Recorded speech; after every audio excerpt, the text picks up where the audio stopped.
him up.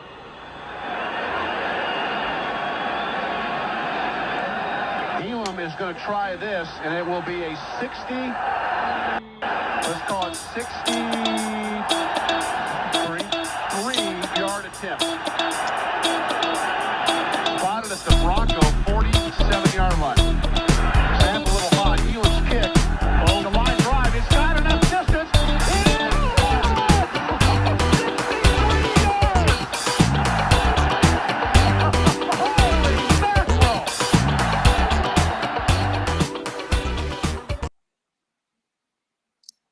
Welcome to Long Distance Kicks.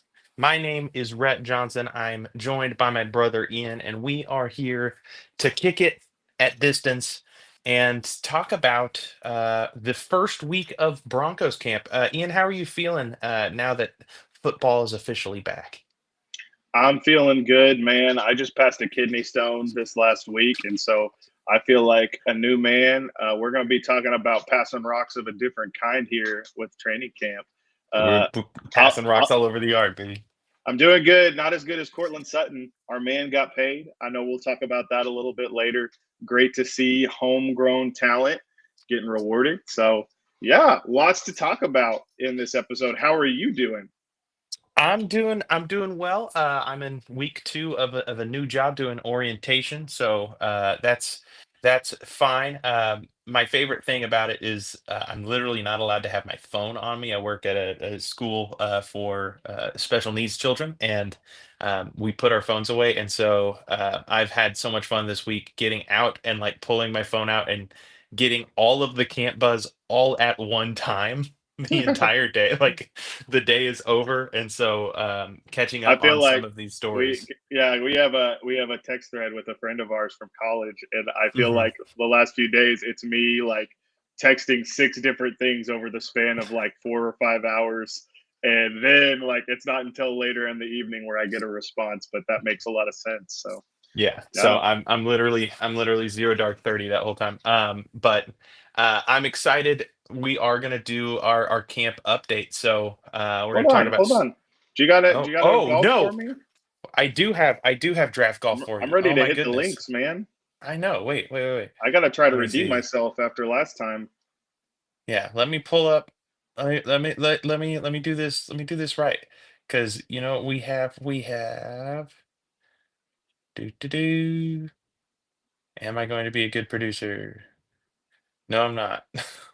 Okay, I haven't figured out the tech part of this of adding a picture live. I thought I had added it. Oh well. Today we're gonna play draft golf. Uh, Hmm. who cares? So imagine my little thing. Ian, today we're bringing you a team from 2023. The rules are I will Okay. tell you the position and the school of their draft picks, starting with their latest, starting the 7th round if they have one, and working our way forward. And as always, the par is how many names it will take to me to get to someone that I simply recognize, just a name that I know. So today's draft is a Last week par was a one. disaster class, so Last hopefully, well, last week you were on pain meds, so well, it's a par one, two, three, four, five, six, seven. This is a par seven. This was I not always a love good a good class. par seven. I always This love a team good did par not seven. do particularly well on the back end. All right, let's hear it. All right, this team, their last draft pick, number 237, was a running back from Georgia, 2023. 2023. Okay. I wanted to say Trevor Etienne, but he just came out He this just last came year, out, so it wasn't him. Okay. and not a name I recognized. Okay. Um, We'll go on to the next one then. their 6th round pick was 198, and it was a safety from New Mexico. Ooh, safety from New Mexico. Running back from Georgia, safety from New Mexico. Let's take another swing there. I'm just going to be honest with you. We're not going to All right, sit here and figure that out. 5th round pick, a center from Michigan at the 154th pick. Oh my gosh. Is he the kid that has that real long name? Mm-hmm. Yeah. He does I have a real remember long him. man. I liked him. He would like I would like draft him every time I did a mock draft sim for the Broncos in like the 4th round or something like that. It's like, am I in the ballpark of like Olawatumi or something like that? Yes, Yeah, it is. It, you can go ahead and say Olus his name because that's not the. Olusegun Olawatumi. Yeah. He's a good player. I have no idea what team took him. Well, in the 5th round, he was actually the second Michigan Wolverine taken. In the 5th round, his teammate who played defensive end was also taken by this same team. Okay, Michigan defensive end. And you're saying sorry, what? Because when I think of the draft, I really condense it down to like was this a guy that you would classify as like an edge rusher or an interior defensive lineman? It says defensive end. Let me see. Okay, Let me get his height. Let me get his height weight.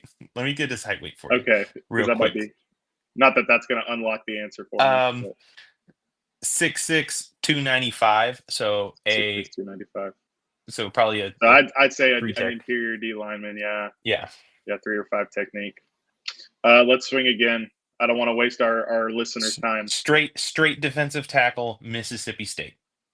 Okay, 2023, straight defensive tackle, Mississippi State. So they really beefed up whoever this is. A lot of linemen, a lot of trench guys. Okay, give me another stroke.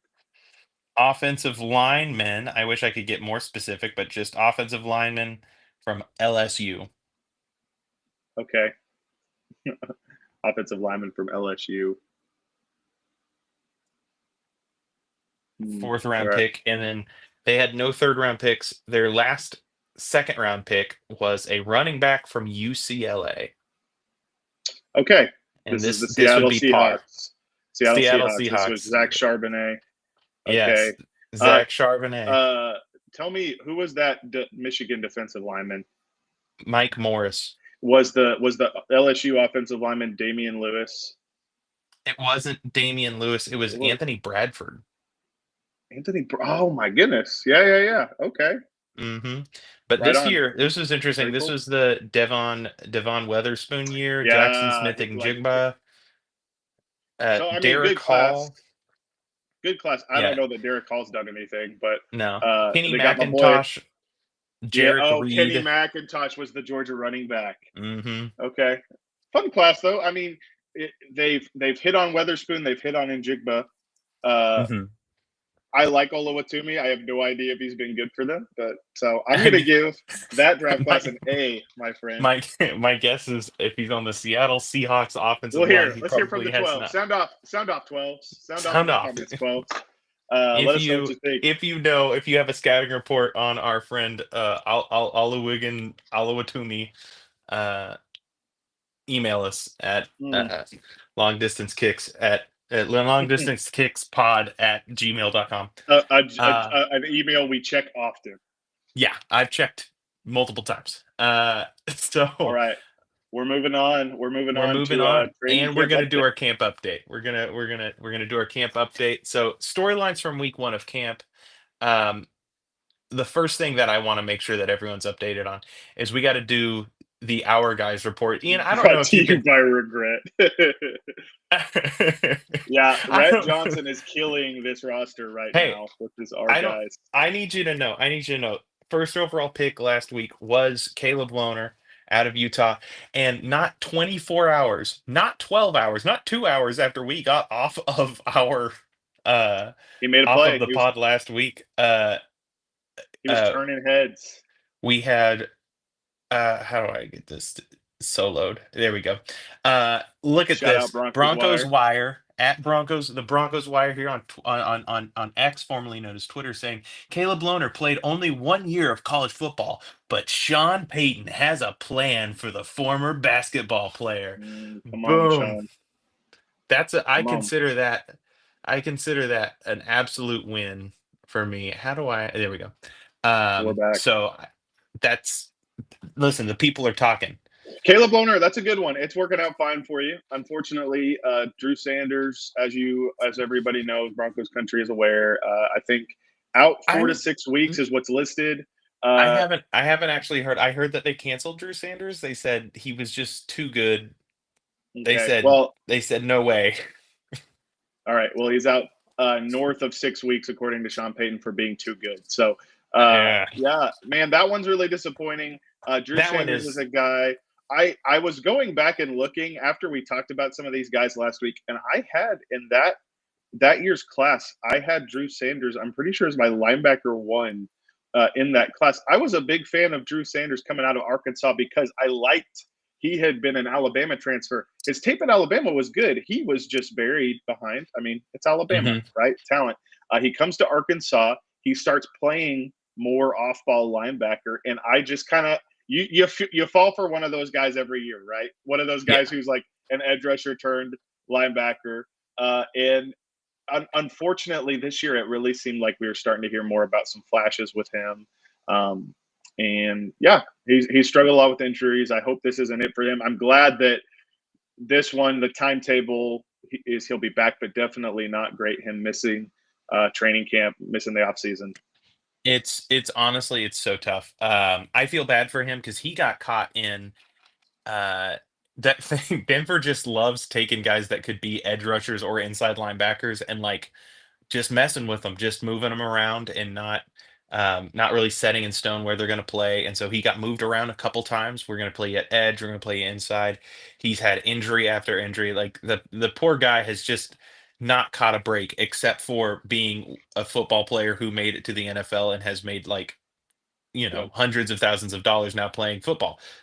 So that's but we hate it here at Team Ret. What happened to who Drew who Sanders? was your last guy? Was Audric Estime?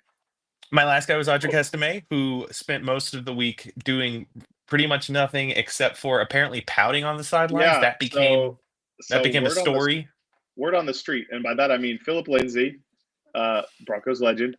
Um, Philip Lindsay, who works for whatever 1043 the fan is called now. I don't even remember.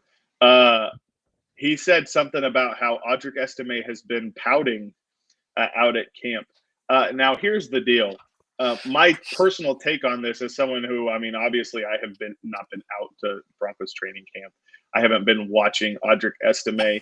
Uh, We're insiders. I don't know what you're talking about. Phil is the only one I'm hearing this from, Hmm. and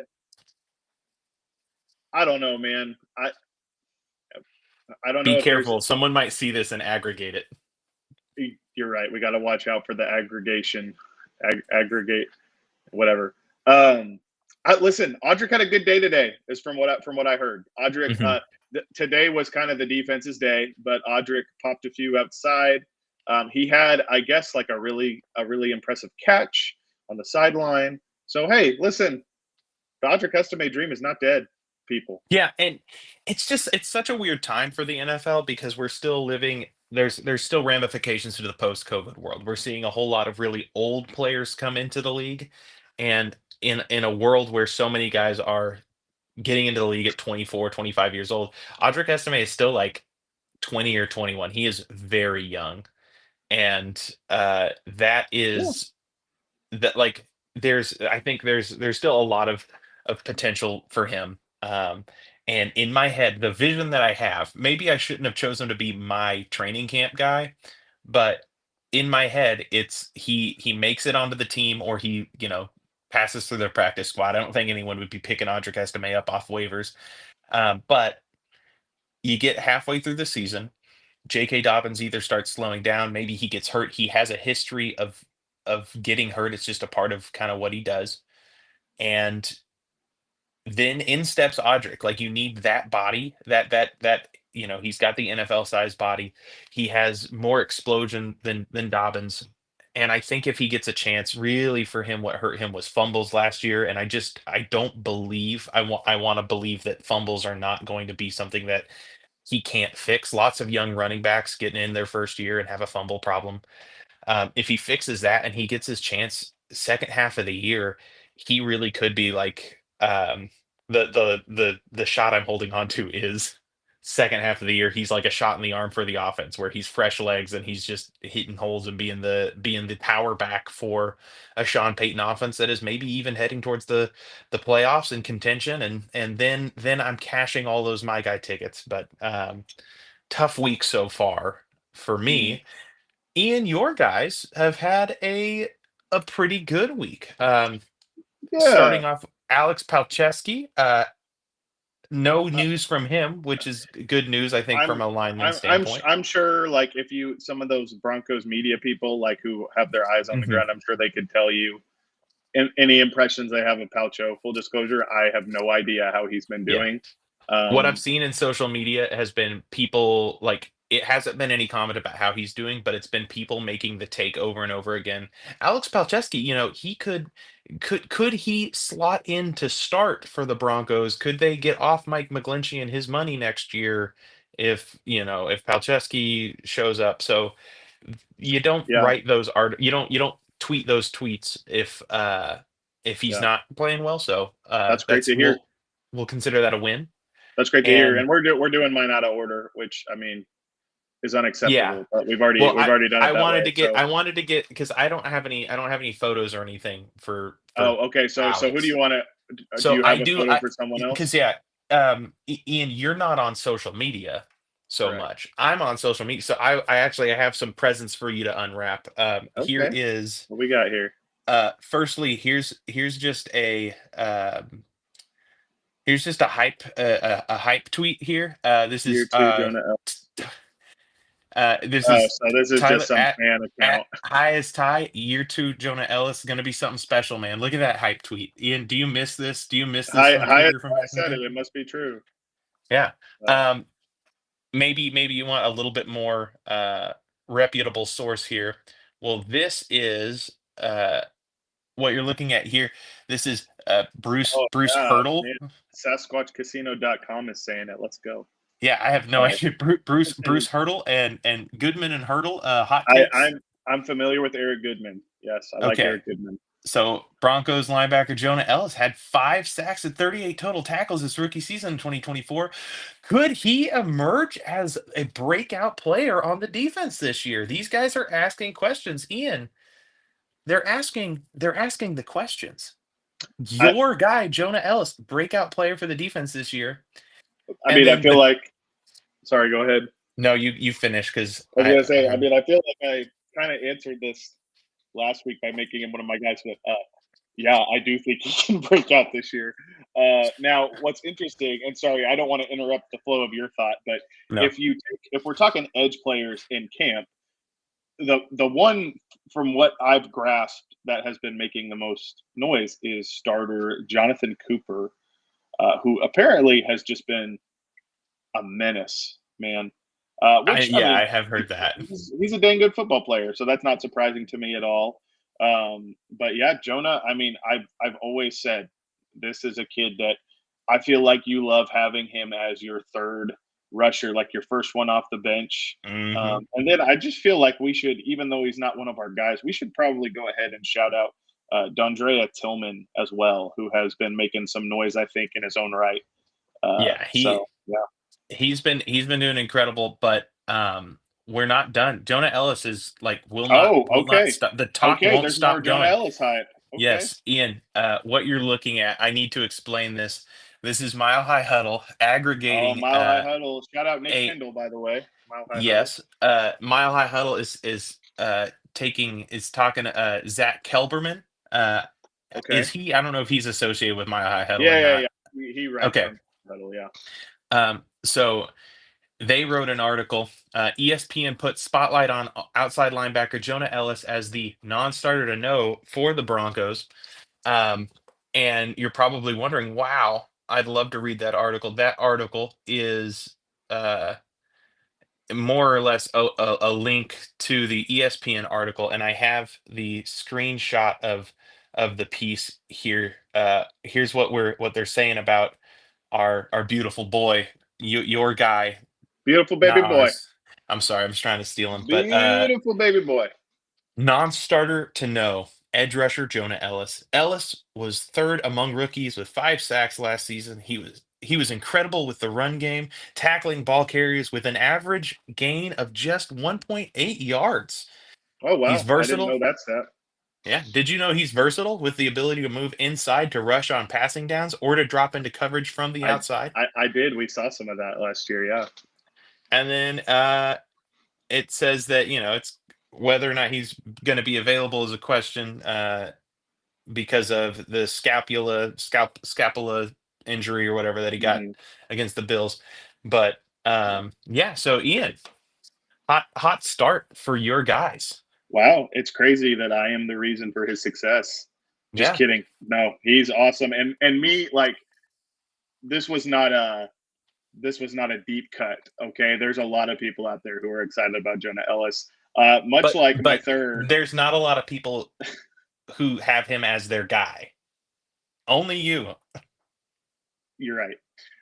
You're absolutely. I'm glad you said that because it's true. And then my third guy. Well, we should probably move on here in a minute just to touch on him real quick. Rookie Pat Well, Bryant. because it runs into look at this. Look at the little header. Oh, young and Young restless. and restless wide receivers. Is there a battle for the wide receiver too, Ian? Because of your guy, Pat Bryant? I think so. Now, listen, I think part of this is we are talking about a Sean Payton offense, a Sean Payton coach team. Traditionally, he's had his like number one receiver, and then the rest has kind of been a mixed bag.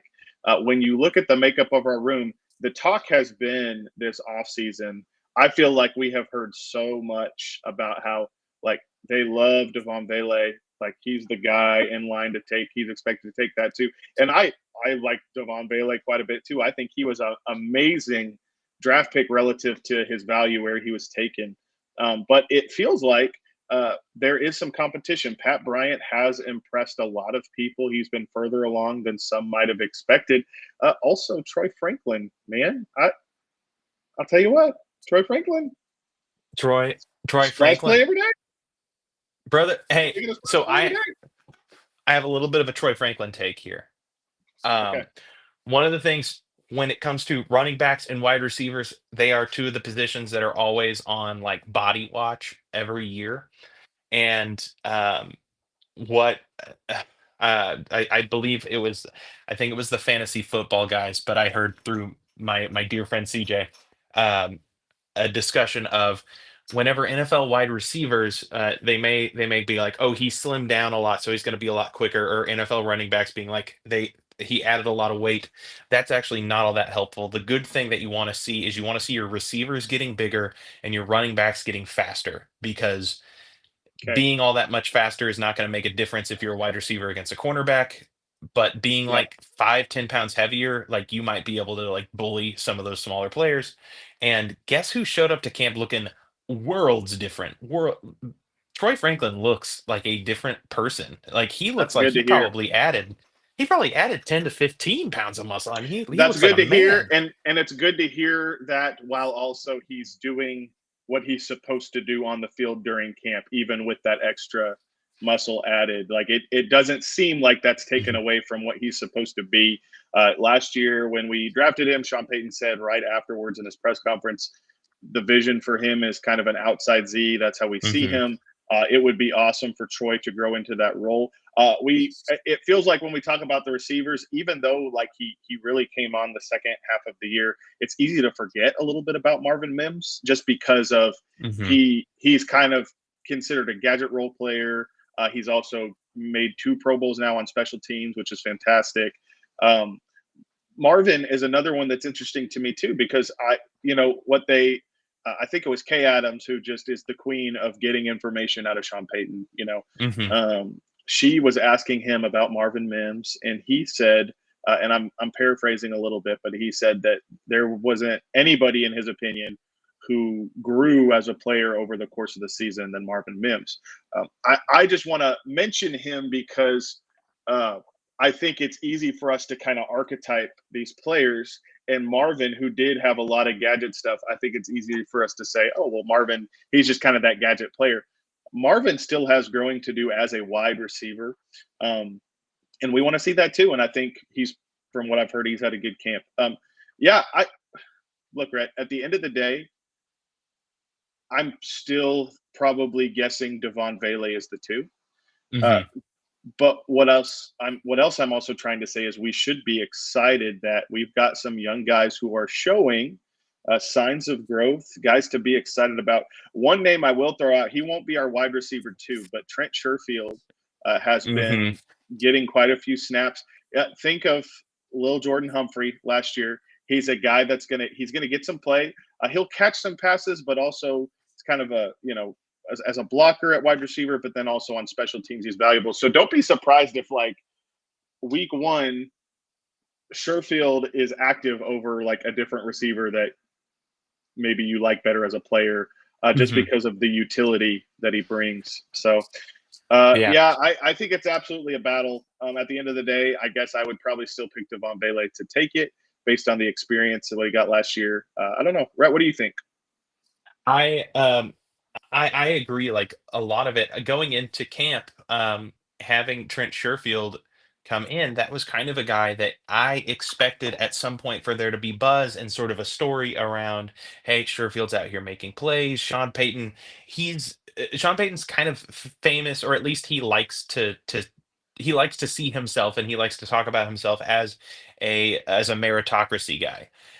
He tells like he wants to put the guys that are making plays out on the field, regardless of like where you were drafted or what your Yeah, situation is. yeah. And um, I was anticipating that being a formula that was going to result in Trent Sherfield being more active and maybe becoming a story. And so the fact that in the first week, Trent Sherfield hasn't had a bad camp, but he also hasn't like overtaken anyone, I think is a great sign for Broncos a country lot of for these fans. young receivers. When you think Yeah. about how Sean's offenses in New Orleans operated, he would have a Michael Thomas or he'd have a Marcus Hmm. Colston. But then there's the Devery Hendersons and the Robert Hmm. Meachams and the Lance Moores or the Willie Sneeds, Yes. those types of players, the Kenny Stills, who they are not going to be perennial 1,000-yard receivers and get a whole ton of targets, but they're making plays. They're productive, important players to that offense. So I think that we kind of have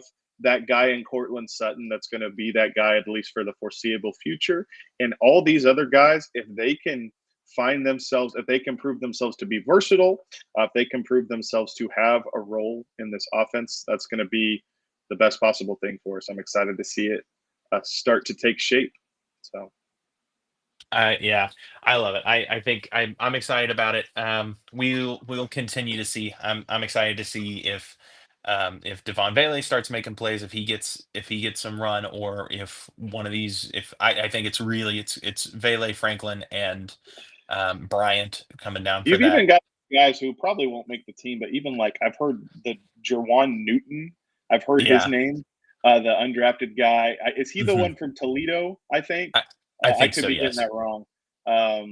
But I've heard his name pop up a couple of times now. It's going to be hard to Mhm. make the team in that room, but good. Like this is a good problem for us to have a bunch of names that we're hearing. So yeah, Well, that's a good, exciting. yeah, we're not used to it.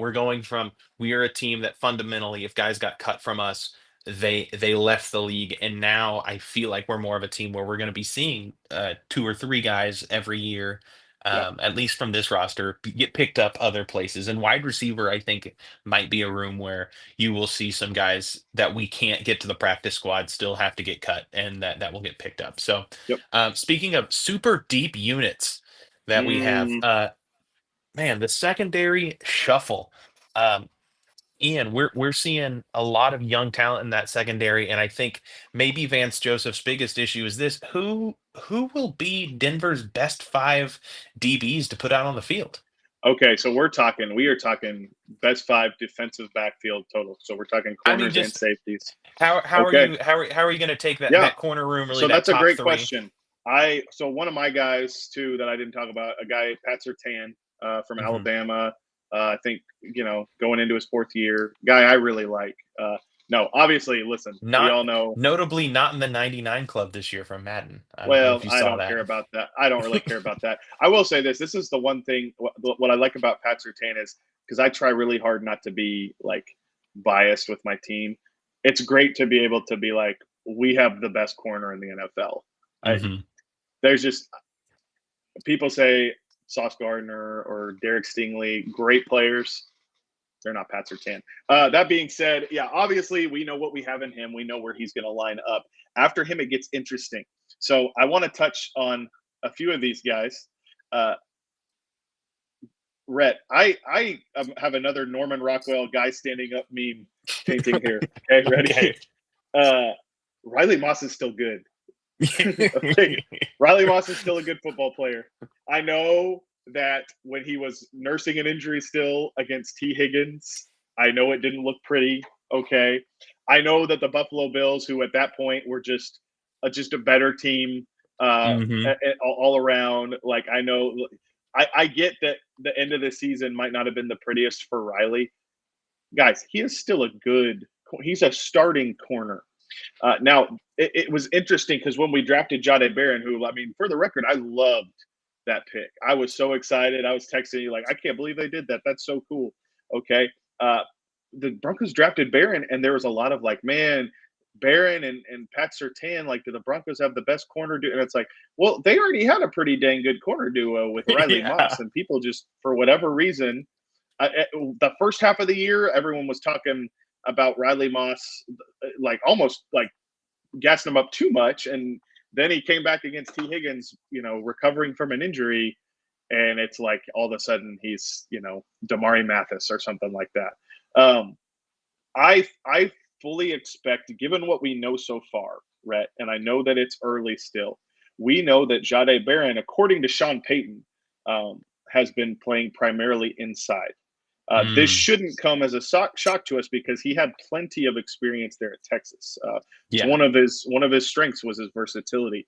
I think what would be smart is to have Riley continue to start at boundary corner and start Jahdae Barron's career operating out of the nickel. Hmm. Um, I understand that Denver had a pretty dang good nickel last year in Jaquan McMillan.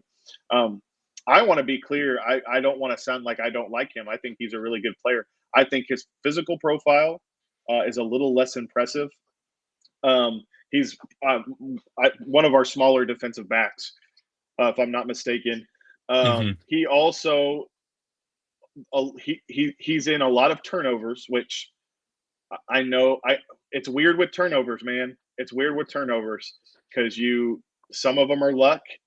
Some of them, I get it. Like, you create the opportunity, and I'm not taking that away from him. I mean, that pick against the Browns was electric last year. I Dude, love where he like Jaquan fell McMillan, all the and way down and then got back up. Oh, yeah, and then he can even provide a surprising amount of support in the run game. But when you look at who Barron is and what he brings to the table, I think that I feel better about him being at nickel, despite how solid McMillan had been for us. Now, I think, and with corner, I think as fans, we all have to, what I just said about the wide receivers, we have to really take a deep breath and say, hey, this is a really good problem.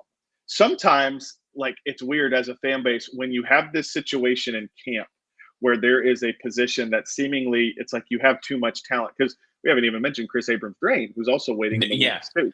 I think he got a pick the other day at camp. Okay. Um, we like panic a little bit because in our minds that means, well, somebody's going to have to not make the team, right? And so a good player is going to be walking out of our building.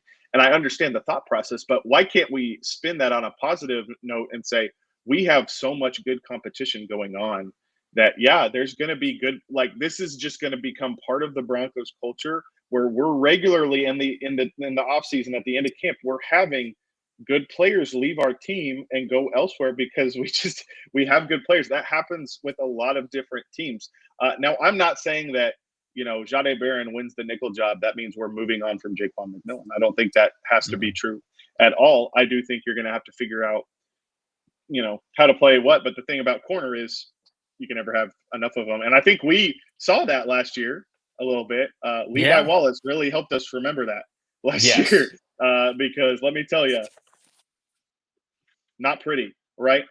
Mhm. Now, as far as top 5 DBs, if you want me to say, well, how's the field best utilized? I would say I think that Surtain, Moss, and Jahdae and nickel, and then of course having Brandon Jones, maybe the most underrated starter on our team. Mhm. I mean, come on, and then of course Hufanga. This isn't like profound. I do like the idea of Barron's versatility in his range, allowing Hufanga to maybe have a little more freedom to come up close to the line of scrimmage because, he's great up Mhm. there. But those, to me, if we're playing a game tomorrow, if the season starts tomorrow, those are the 5 I'm putting out there: Surtain, Moss, Jahdae, and then Hufanga and Brandon Jones, obviously, at safety. I agree. I think that's the top five, and yeah, especially like it's just I think it is getting used to being a contender, being an NFL, being a Yeah, playoff team, being a team that yeah, I think this team believes its Super Bowl window is open. I think that if you were walking around the building, that's the goal. And um, Super Bowl teams are just going to be teams that either don't get injured or they have the depth to overcome the injuries that they have. And there's going to be a time throughout this year where we're going to be. I would guess if I'm Broncos ownership, I don't think that they have any plans to let Jaquan McMillan or Chris Abrams drain out walk out the door. I think that they say, "Hey, we've drafted you guys. We were smart. You guys are on cheap contracts, so you're going to play out your contract here, and maybe you'll move on somewhere, and you might even make money in free agency. But for us, we'll recoup yeah. comp picks if that Right, happens. right. So we'll do that. And until then."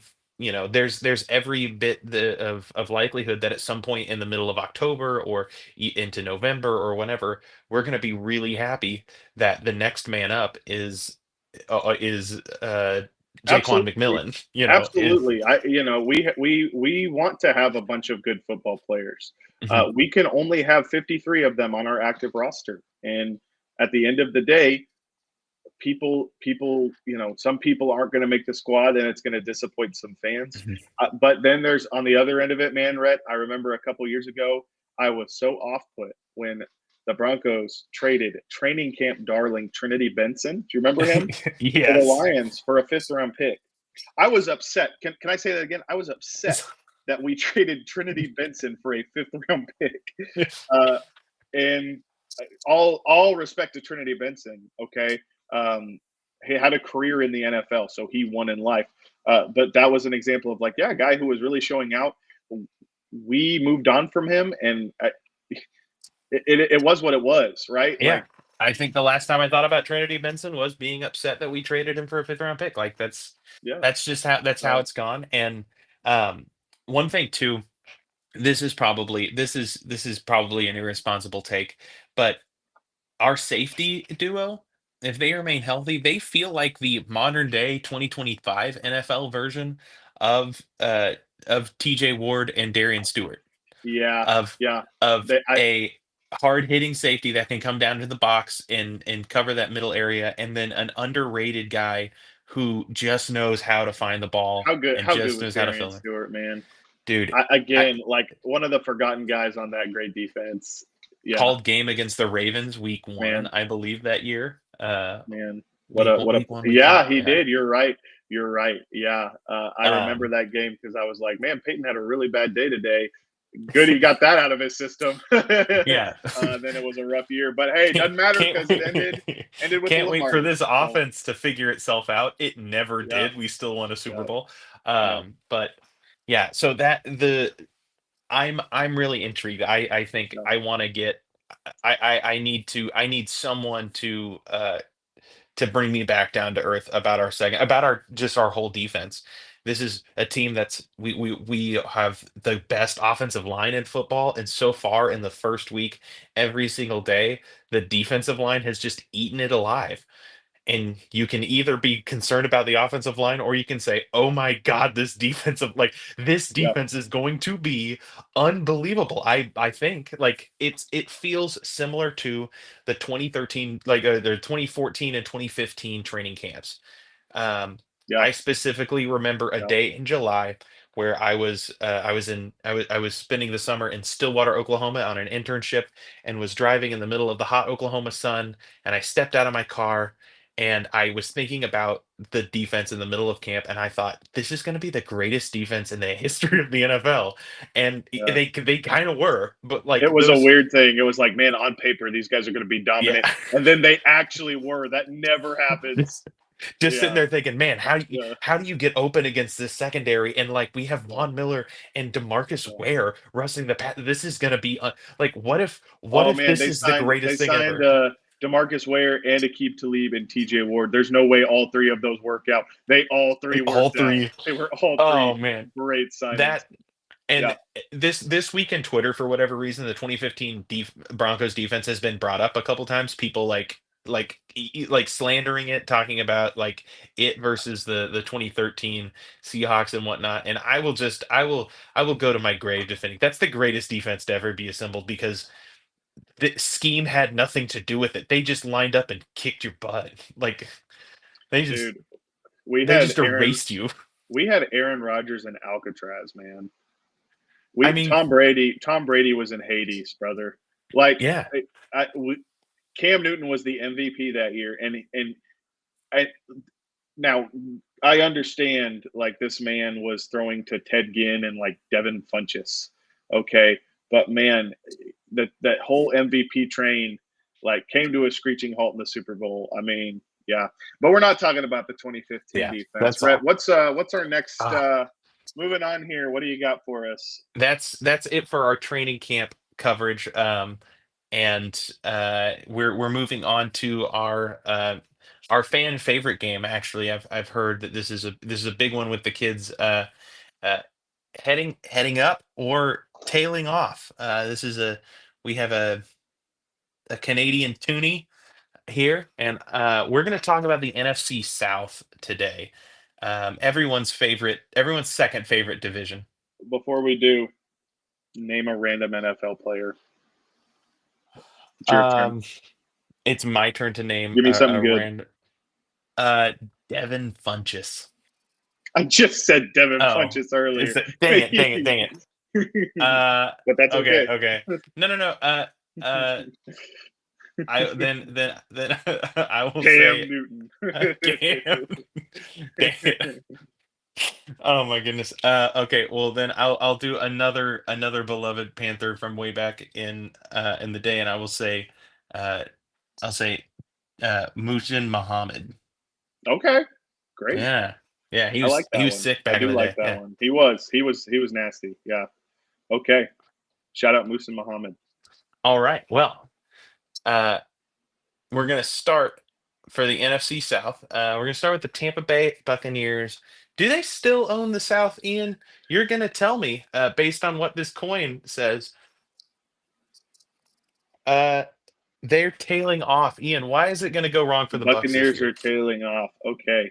The Buccaneers. That one's going to be hard. Uh, the Bucks are tailing off. They're going to lose. Uh, they're not going to win 10 games next year. They're going to win less than 10 games. Uh, Listen, they have tied themselves up into a lot of contracts. I will say that. Hmm. Many would say that's a good process from GM Jason Light, but me in this instance, I'm saying no. Listen, I love Chris Godwin, but the injury history cannot be lost on anyone. They paid that man a lot of money. They have Mike Evans, who I really like too. He's not getting any younger.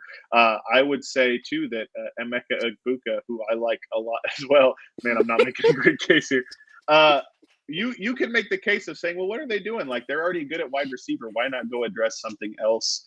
I think honestly, Rhett, this is going to seem like a lazy take for them, but at the end of the day, the reason that I might think that they could be trailing off is because uh, you still wonder like how much longer does Baker Mayfield have this? Is this a real thing with Baker Mayfield? He had David Canales' first year in Tampa. They went to Liam Cohen. Both of those guys are gone. Is he going to Hmm. continue this with a receiving core who at least Chris Godwin is injury prone, and then also head coach Todd Bowles? Does he have the juice? I don't know. I like Todd Bowles. I think he seems like a really great guy. Uh, but is it going to just end up being stagnant? I feel like that's a really lazy take, but part of that is because, in my actual opinion, the Buccaneers are a pretty well-run franchise. Again, like I think Jason Light is a great GM, but I mean those things do bear credence. Yeah, I mean, I So yeah, I think I think the only argument that you can make for the Bucks not winning the South again this year is that chaos reigns south of the Dixon line in the NFC. I mean, the NFC that's South true. is a bananas division, and stuff Yeah, there happens, was but like when we were in like high school or something or middle school, like when we were kids, there was like that stretch of time where like for like 8 years or something, where each year it was a different team that Yeah. won that You division. never Like had the same team winning. They I would have to had like fact 2 or check 3 that years in a though. row where like they went where it went worst to first like 2 or 3 years running. Yeah, But I get to say some of the positives. I get to say good for you, um man. in a in what's seen as a weak division, I would say this isn't as much a weak division as it is just simply a young division, but kind of the same Yeah, thing. You have one team that's filled with a lot of vets that knows how to win games, yeah, and it's the Tampa Bay Buccaneers. yeah. Um, Mike Evans is a money printing machine at wide He's so receiver. cool, man. He's so cool. He's so good. He's so good. Um, Baker Mayfield seems to have really found himself. This franchise loves him. He's playing confidently, and he will probably never again be a top five quarterback or really reach Certainly the. not. But Certainly not. Yeah, he will. I he's think been you can. good. Yeah, you can set his floor at he will be a top 15 quarterback probably every year until he's like it's way, at least for the next 3 or 4 years. Like he has found himself in the you can win with this guy area, and has really made a career for himself in the middle class of QB play. They're they know where the strength lies, and they have added. I like the way they've added strength to strength. They have Mike Evans and Chris Godwin. They went and added Yeah. Emeka Egbuka, and they also added Jalen McMillan last year Yes, and he's a out good of player in his own right. Washington. Yeah, And then I've been using our lads to like look up their depth chart. yeah. That's one I of my like big all ones. that. And you know what? Sterling Shepard's like their fifth Oh or sixth yeah, wide receiver. Like yeah. they got depth at wide receiver, so they're ready to go. That offense, like they can handle they can wait for Mike for Chris Godwin to get back. They can handle a couple injuries or the rookies, the young guys not coming along. They've got enough players where they'll be able to get like cromulent wide receiver play at the very least.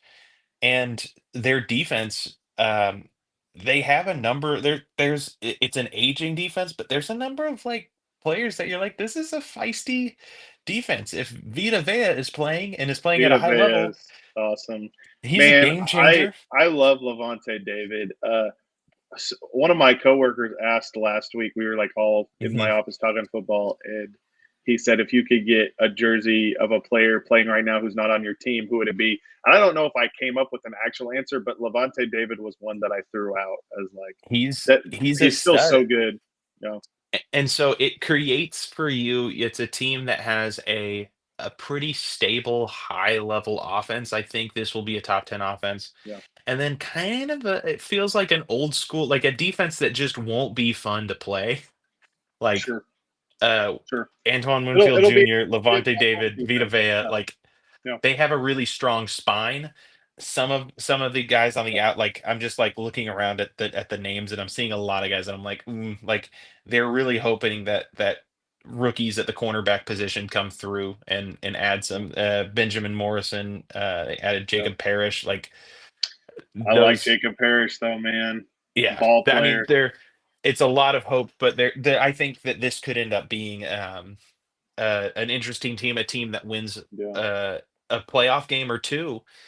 You could see them get to the NFC Championship game, and then I mean from there, it's like anything can happen. It's the NFL, so Well, uh, I think they're going to be trash. So, all right, next team. yeah. Well, let's see.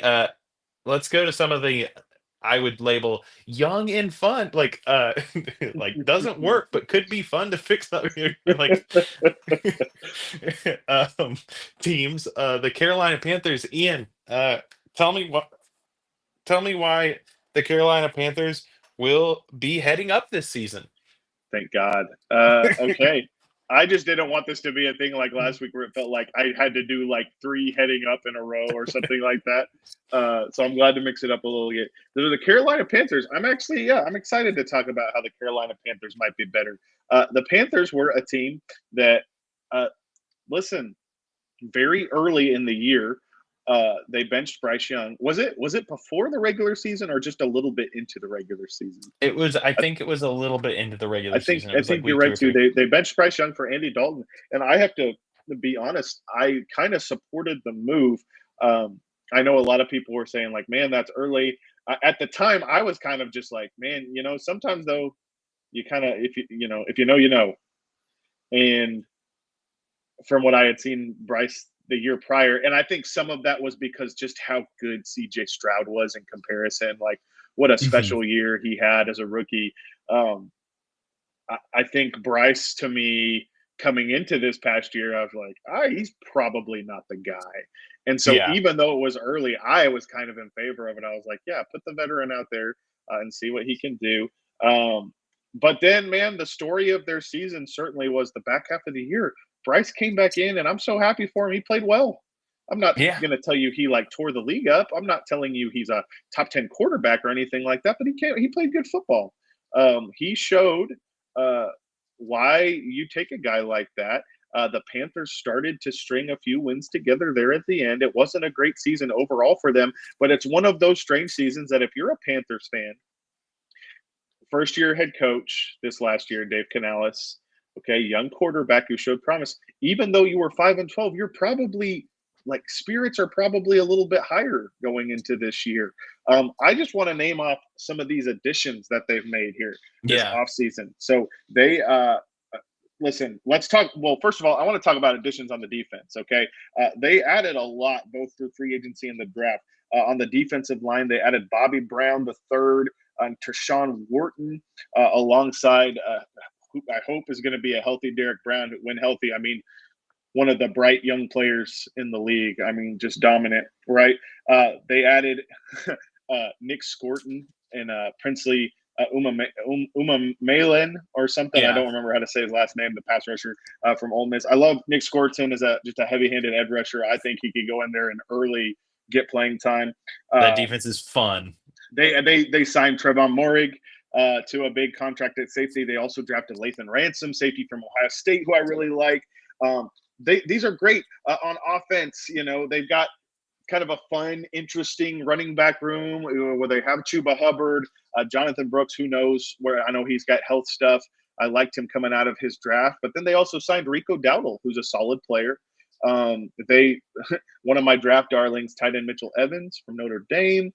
They added him to what I'm gonna be honest. Like I think this Panthers receiving core a little underrated.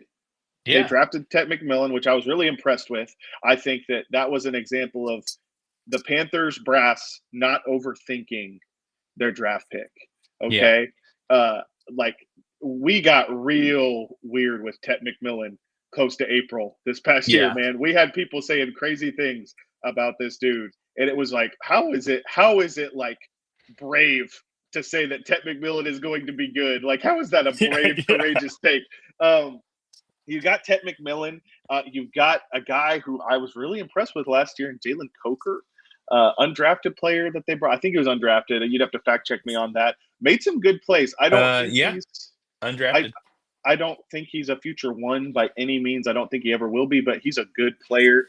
Xavier Legette, who does have tools. I love his profile. Now, Hmm.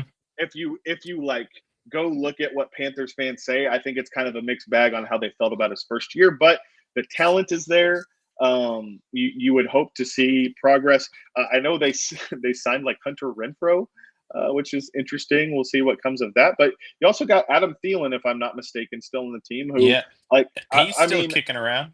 I've got to be honest, man. When they signed him, I thought like he's cooked. Like his legs are absolutely fried. Hmm. He has been better than I hoped he could be for them. He's reliable. He's not his 1,000-yard receiving days are long over, but he's a reliable target. Listen, Canales, this is so weird. Um, but now I guess he actually does have a track record with short quarterbacks because there was like the discourse when they hired Canales. They're like, that's great because he revived Baker Mayfield's career, and Bryce Young is also short. And I was like, that's stupid. But then I was like, okay, maybe actually, dude, maybe he needs to go to Arizona. I don't know. I still think Kyler Murray's good. Cardinals fans, don't come after me. Okay, I still think he's a good player. But when you consider Canales, and obviously there was some kind of spark there that he brought to the team, I still believe in Ejiro Evero as a defensive coordinator. I look I mean, the makeup of this team, the beauty of talking about how they're heading up, they won 5 games last year. No, I don't Yeah. think they are going to be a powerhouse in the NFC, but I think they are on the up and up. I think Panthers fans should be excited to see all the ways in which their team will improve this year. I think that the key is going to be Bryce continuing this upward trajectory. I think mentally, character wise, I think he can do it. I think that what he went through last year speaks to his resilience. I would be excited if I was a Carolina fan. So, I love it. I I think that there's lots of reasons for optimism, but there's a couple big reasons potentially for some pessimism here as a team. You have a let's hear it. roster that is very young, and that can be a positive, but also if things start going in the wrong direction, do we know who on that team is going to step up and turn things around? Like we've seen some success with Bryce Young, and we're hoping to roll that over, but just the names on this offensive line are not ones that I'm overly confident in. Whenever you're patching together your offensive line from the rejects of teams like Seattle, Miami, the Rams, eh, I don't know if that is going to hold up all that well. And if Bryce Young doesn't get the protection he needs, does all of this really start to unravel? Because that was a lot. Now the offensive line did play pretty well down the stretch for him last year, but are they going to be able to continue it? And then my second thought is just this: their schedule, it's not necessarily a murderer's row, but there's not a lot of gimme here. They luckily they get to play the NFC South this year, which is big. So they have 2 games against Atlanta, 2 games against New Orleans. Anything can happen in those games. I mean, heck, divisional game Tampa Bay, those aren't necessarily just scheduled losses in any way because it's division. But those 2 games in their division, those 4 games are kind of their maybe their easiest wins. They have to go to Jacksonville. That could be a win for them, but Jacksonville's a team that may be better. Um, Other than that, it's really hard to find an out and out win for this team. Where I go into it, they're playing the AFC East, so the Dolphins, the Bills, the Jets, and the Patriots. Um, None of those are going to be super rollover teams. None of those are going to be super sucky. They're going to have to win those games. They play the NFC West, which is another division that like just no real cupcakes in that division, if, so far as what I see. And then um, Jacksonville is one of their at-large games, and then Green Bay is their other at-large game. So for me, I think it's probably most likely that they end up winning more than 5 games this year, but they're gonna have to earn that. This is not a. I don't look at their record or at their schedule and automatically go, oh yeah, there's 5 easy wins there. Um, Sure. so that's my argument for the team, young team. If they don't get what they want out of Bryce Young, it could go sour. Now, speaking of another team, a team I think I like these teams that are right here in the middle. The Atlanta Falcons, baby, 8-9 last year. Ian, tell me why the Atlanta Falcons are tailing off. The Atlanta Falcons, why they are tailing off. Well, there's a lot of excitement right now about the Falcons. Towards the end of the year, Michael Penix got to come in, and after just a weird season with Kirko, having some incredible games against specifically the Tampa Bay Buccaneers and nobody else. Everything just didn't seem to be clicking. It got weird. Penix has breathed a little bit of excitement into the Atlanta offseason and everything. I know a lot of fans are probably excited to watch him. Listen, at the end of the day, though, as much as I want to see Penix succeed, we need to be realistic about how he will hold up over a 17-game season. This is a guy who, if I'm not mistaken, has torn both of his ACLs. Hmm, He yes. he has dealt with, and he's dealt with injuries outside the ACLs as well too, I believe. Hmm. Um, I like him a lot. I think there are questions about uh, what have you done in terms of um, what have you done in terms of protecting him this year? I know that Drew Dalman left to go to Chicago. I'm trying to think of who they added here. Let me see here who they've added on their line, if they've added anything. Um, Caleb McGarry, Chris right. Lindstrom, I like Caleb McGarry. Ryan Newsill is there slotted to be the starting center. Matthew Bergeron, and then Jake Matthews. Okay, That's their. so that's solid. I don't know much about that center. Um, but I do have questions about how can Penix hold up. You like Drake London a lot, Mhm. especially. I mean, Penix and him really looked like they could be a special duo. I think Kyle Pitts is a guy that unfortunately you can't just take to the bank. I think he did a little bit better last year. I know like Arthur Smith and him just did not click for whatever reason, but you can't depend on that. I think I have questions about their defense still. I know that they have put a lot into that the last couple of years. But I have questions about that. If you're telling me that this Falcons team is going to go out this year in the NFC and they're going to be winning off of Michael Penix's arm, I don't know if I'm ready to say that's a reality that we can expect. I still have too many questions about the defense. I want to see the finished product this year and see how it is before I can honestly say I expect them to do anything. And I think that if Penix goes down, this team might be in trouble. Even if they still have Kirk Cousins on their roster, while I have a lot of respect for Kirk Cousins, the man has had a great career.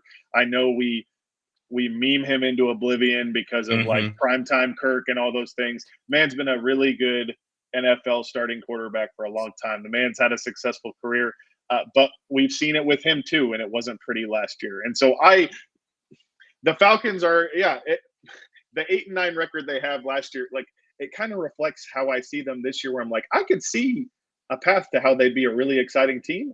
I also have seen a lot of teams like that in the past where there's some excitement, but at the end of the day, is there actually substance there?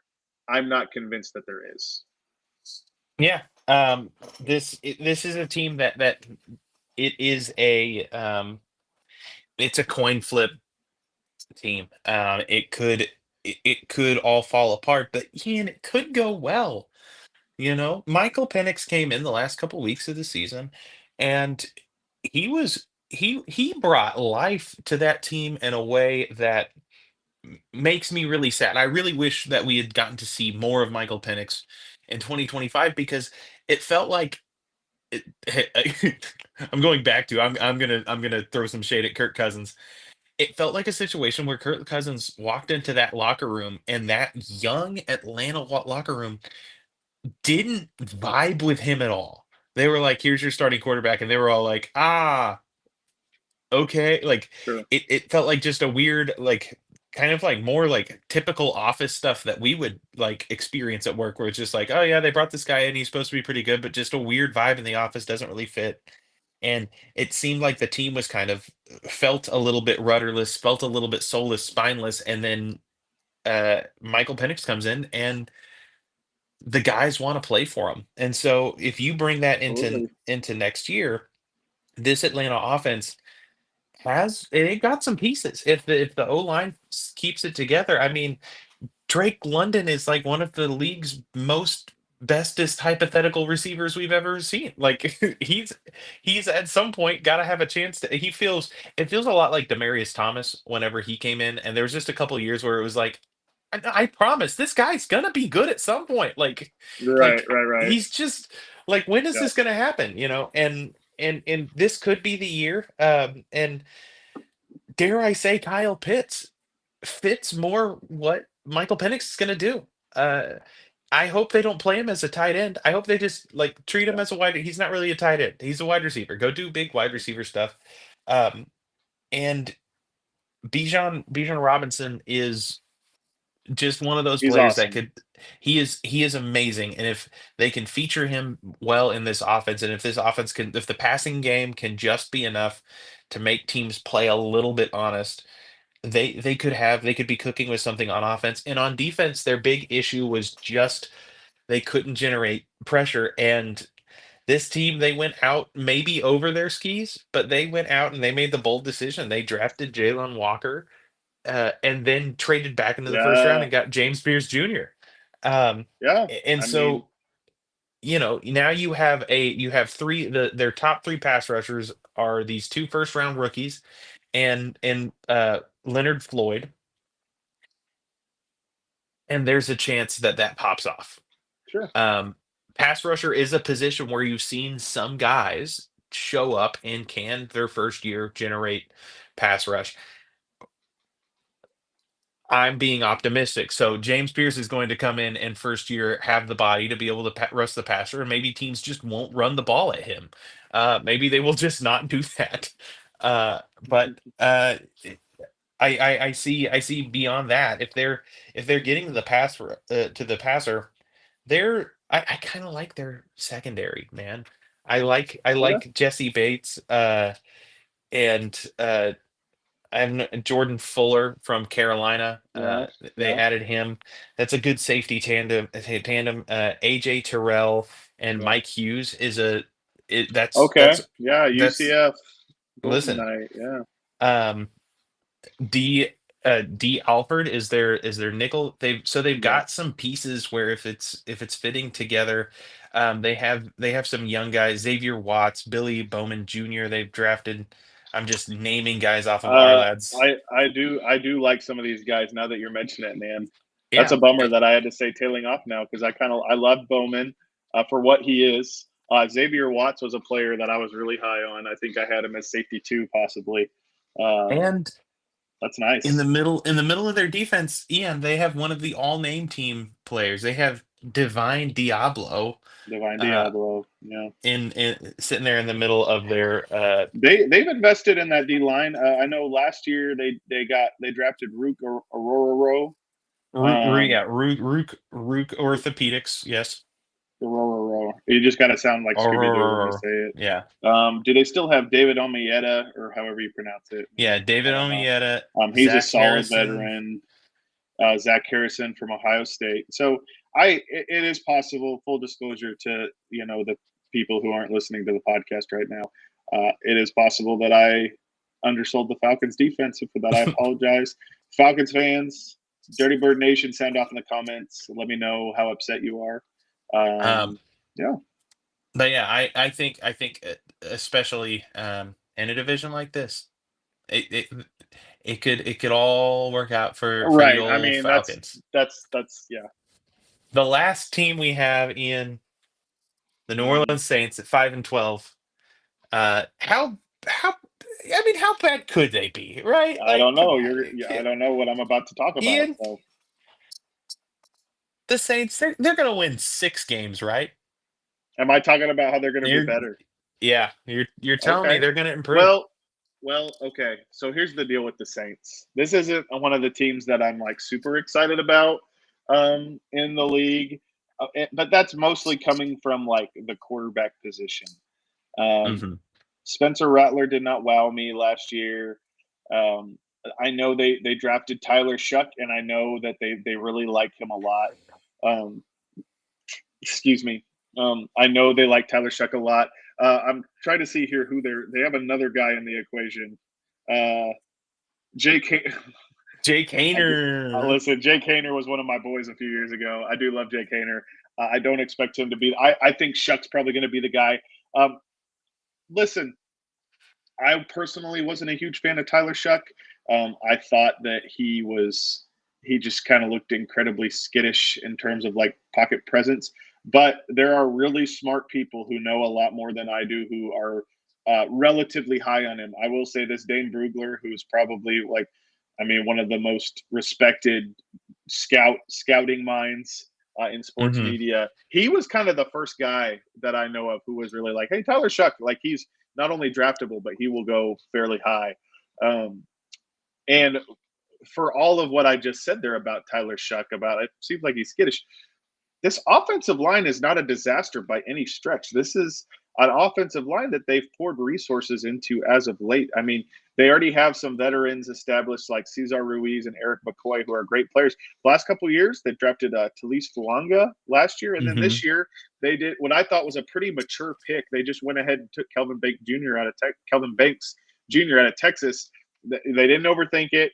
It's not the sexiest thing, but he's a good football player, and they were like, let's take the good football player. So that being said, when you also throw in that Alvin Kamara this offseason just signed a new contract extension, uh, there's Chris Olave who's going to be healthy again. I assume they brought Brandon Cooks back to New Orleans. They re-signed Jawan Johnson, a tight end, this offseason.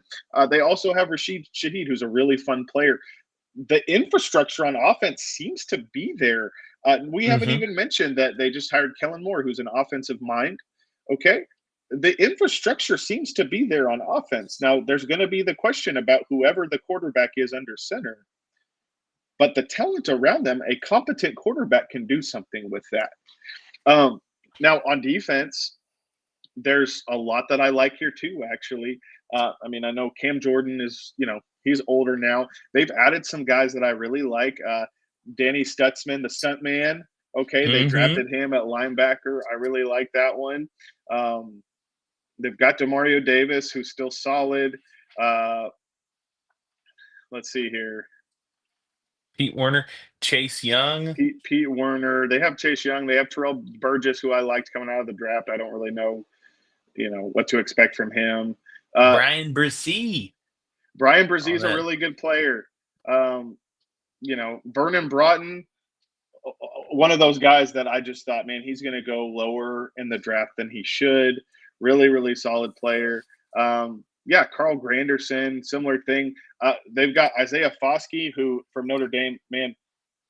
And again, I know I'm just throwing out names, and I don't know how Foskey's done for the Saints. I loved Isaiah Hmm. Foskey coming out of Notre Dame. And then the same thing, Fidel Diggs, rookie edge rusher from Syracuse, a guy who I actually think could come out there for them and be like, he could go out there and he could get 6 or 7 sacks this year as a rookie. He was a guy at Syracuse who, like, he's not the bendiest. I wouldn't say he's like this freaky deaky athlete. He probably would have gone higher if he was. I think his hand usage was just really mature when I watched him. I was just really impressed with how far along he already was with some of the things. Anyways, I'm not here just specifically to talk about Fidel Diggs, but yeah, listen, I think the New Orleans Saints could be headed up because 5 wins isn't a lot.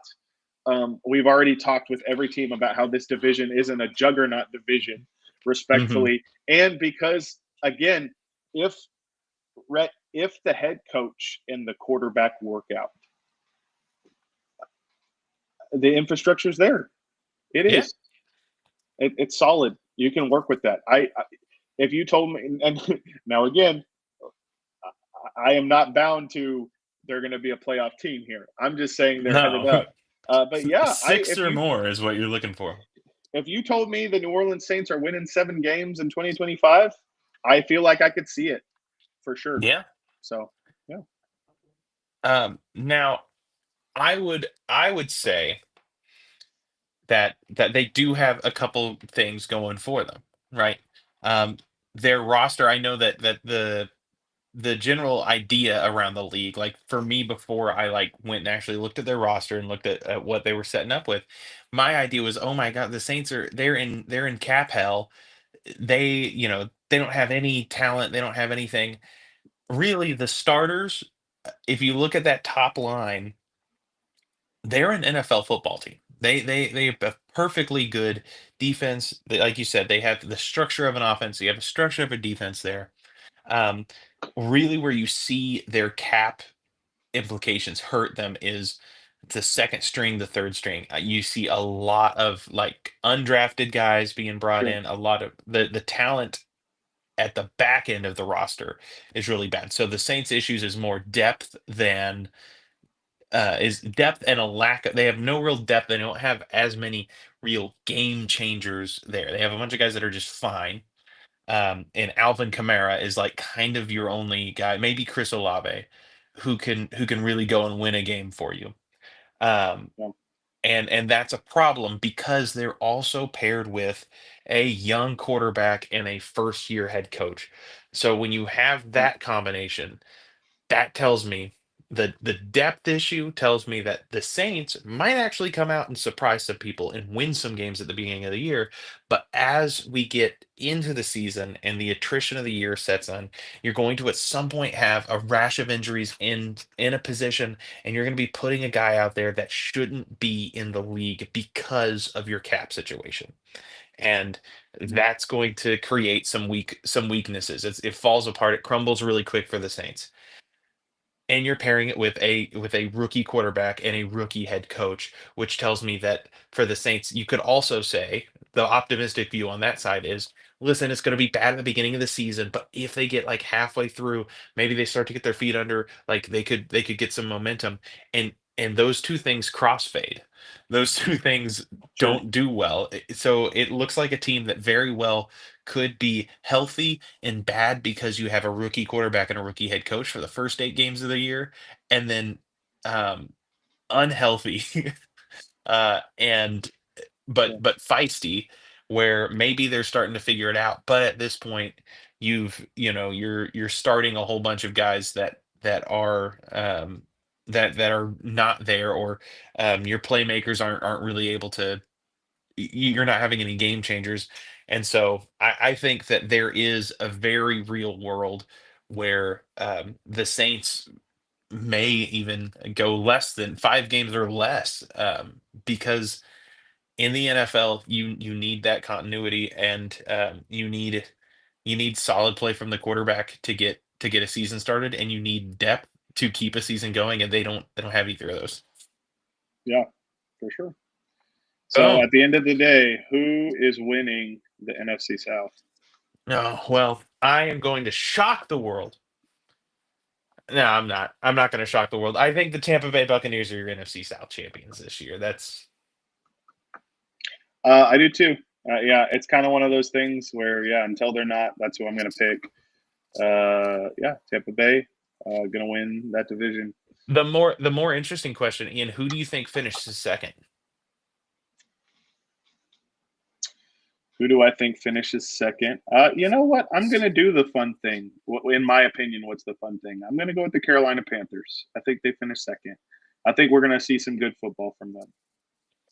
I like that. I think it's more likely the Falcons, but I'm rooting for the Panthers to finish second. That's a fun team. I'm sad that I had to say bad things about them because yeah, that defense they got some athletes, some monsters on that defense. That defense is going to be a fun one to Yeah, it'll watch. be fun. They may get skinned sometimes. Pound the rock, The baby. Pound the rock. I didn't tell you. They gave up the most points in the league last year, so they've got a ways to go. But we'll we'll figure it out. They'll go Yeah, from second worst to second first if they can, yeah, yeah. Um, all right. Before we wrap up, can I just say a little bit about Cortland Sutton? Yeah, I'd love it. Cortland Sutton obviously signed his deal yesterday, or was it 2 days ago? Man, it's hard to remember. Yesterday. 4 years, $92 million.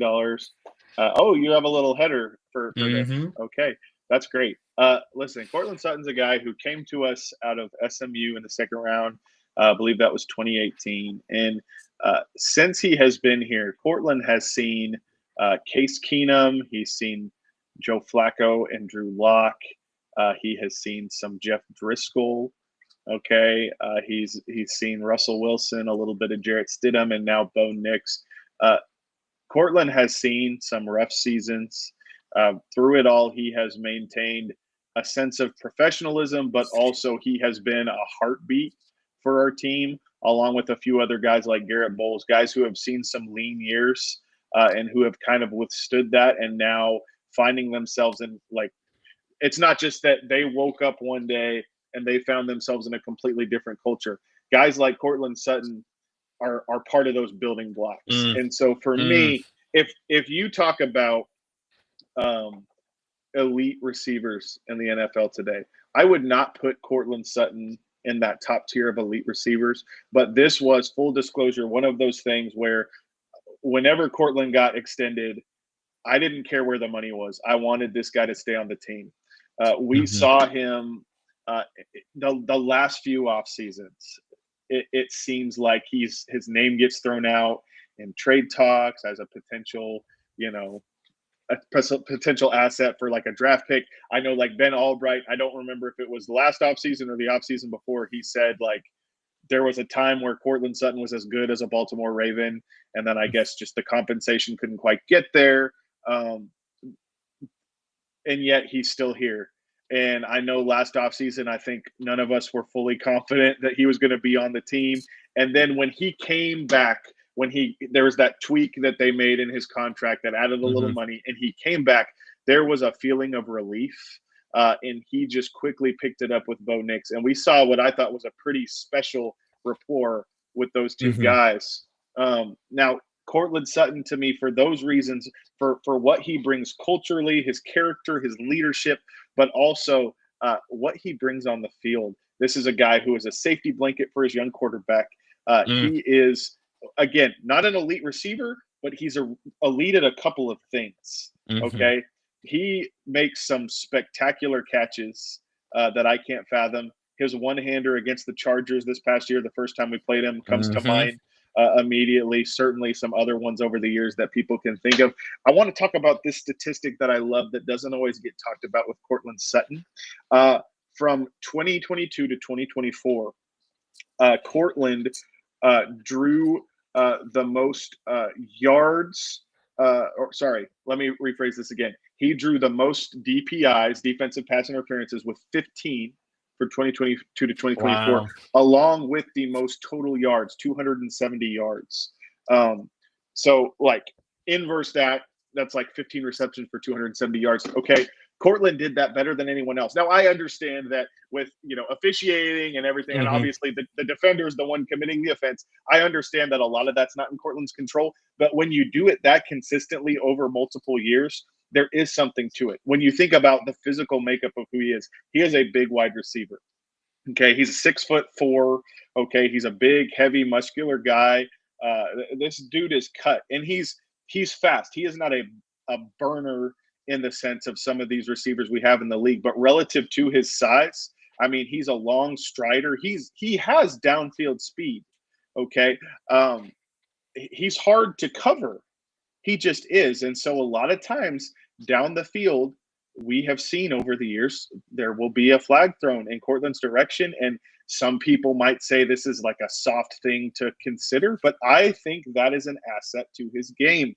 Uh, Listen, I wanted to bring this up because he's a guy that deserves what has come to him. I'm glad he's going to be on our football team for the next few years. I'm excited to see what the second chapter of him and Bo gives us. And I'm just, man, uh, shout out to George Payton for cooking up another banger of a contract. And this is always interesting, Rhett, when we talk about like who won the contract, right? The Hmm. player or the front office, and that's never fun because you don't really want to do that. The reality is this deal is very team friendly from what it seems. It's 23 million a year. That's tied with Calvin Ridley as the 18th highest paid receiver in the Yep. league. I think it's 41 million total in guarantees. Um, Hmm. Listen, this is a great deal for the Broncos. It's where Cortland wanted to be. He gets that long-term deal he's looking for. The Broncos don't have to completely break their bank to retain him. I think this is a win-win, and I'm proud of everybody for getting it done. I'm excited, man. Yeah, I think that it's hard. It's funny. I've been talking about it, and I have friends that are not Broncos fans, and Cortland Sutton's statistics are not amazing. They're not Um, eye-popping. they're No, not eye popping. They're not top level receiver uh, he got a little statistics. over 1,000 this year. Yeah, But literally, genuinely, the feeling that you have whenever you have Cortland Sutton on your team is it feels different. That man has spent years where opposing defenses have lined up in their meetings on Tuesdays before they're playing the Broncos, and they say, "Listen, this is a god awful offense, and the only thing we need to make sure doesn't happen is Cortland Sutton doesn't beat us." And i- that is he's been living in wide receiver hell for 10 years. And the fact that he's been able to produce and do some of the things that he has done and shown up in the plays, in the times that he has. He's I'm just so excited that he's going to be here for at least another probably 2-ish years. And Yeah. if things go the way I think he'll last out through this contract. It really is. It's the first 2 years are guaranteed. And so it's like Yep. 41 million over like this year Yep. and next or whatever. Yep. And then after that, if he's playing well up to, then it's team options. And so Yep. um I keep thinking like how it feels right whenever the Denver Broncos have a big physical wide receiver one and a dominant corner. I keep thinking about that pairing and how Yep. we've been lucky over even with Yeah. the last 10 years or whatever been Yep. really tough. um that that like we've moved from an era where we had Champ Bailey and Demarius Thomas, and we get to see a guy like Pat Surtain and a guy like Cortland Sutton go out and play um And we in had Champ Bailey and Brandon Marshall too for a little bit yeah, and we had as Champ Bailey well. and Brandon Martin. Yeah. Like, it feels like something that's Yeah. right for Denver, and so I am I am delighted uh, that ownership is rewarding him, because we could have been really more cold and calculating. You could have said he may or may not be worth the money. We could have said we'll trade Yeah. him and make him valuable there. And I like that they made the decision that they're going to pay him and that he's important to the culture. So Yep. we love you, I love Cortland it, man. Sutton. Cortland, we Well, love you, brother. We love you, man. Our close personal friend. Proud of you, yeah, dude. good friend of the pod. Go All right, well, Mustangs. that does it for us here at Long Distance Kicks. We cannot wait. We'll see what happens as camp continues to unfold, and as we continue to head towards real football, there's pads popping every day Mm, across these United States. It's a good thing. So we'll see absolutely. you next week. Good night, everybody.